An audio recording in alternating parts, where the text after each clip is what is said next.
د مزار شریف د څلورمې ناحیې امریت د لوی اختر په جریان کې د اړوندو سیمو د پاک ساتلو په موخه د څارویو د خرڅلاو لپاره د یو ځانګړي ځای له ټاکلو څخه خبر ورکړ.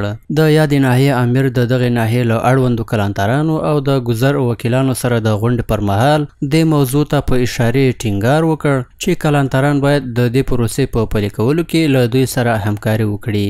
نوموړي دغه راز د نرخلیکونو له ویش او کنټرول څخه هم یادونه وکړه او په دې برخه کې له خپلو جدي هڅو څخه خبر ورکړ.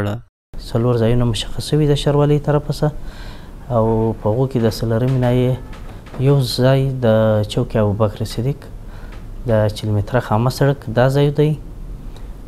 نو کلانترانو موږ ته پوره اطمینان راکړی دی او موږ د خپل ولس پوره په خدمت کې یو. شپه ورځ ولس خدمت کوو، نو سرسبزي برخه کې، تنظیف برخه کې او نرخنامو برخه کې چې اوس موږ یو خاص ټیم جوړ کړی دی د څلورمې ناحیې په سطحه باندې د نرخ او کنټرول د لپاره چې نرخونه تعقیب کړي.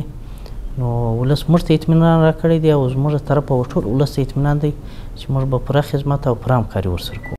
نوموړي همدارنګه له ښاریانو څخه وغوښتل چې د ښار د پاک ساتلو لپاره د څارویو له حلالولو وروسته په عامه ځایونو کې د څارویو د اضافي برخو له غورځولو څخه ډډه وکړي. کوم څوک د قربانیو حلالولو طریقه جوړوي، موږ د تنظیف ټیم لرو. تنظیف ټیم ته مو وظیفه ورکړې ده او دوی ته موږ څخه خاص ځای مشخص کړی دی. سابقه مال بازار چې و د قربانیو د ذبحې دپاره دغه ځای مشخصه دی.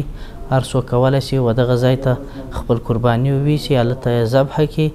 نو بعد به موږ دلته تنظیف ټیم ورستو، د هغه ځای پاککاري به کوو او خلکو ته پوره اطمینان دی انشاءالله. د یادونې وړ ده چې د مزار شریف ښاروالۍ د مال بازار سربیره د اختر په ورځو کې د څارویو د پیر او پلور لپاره 4 ځانګړي ځایونه ټاکلي دي چې دا پریکړه د اختر په ورځو کې په ښار کې د ککړتیا د مخنیوي په موخه نیول شوې ده.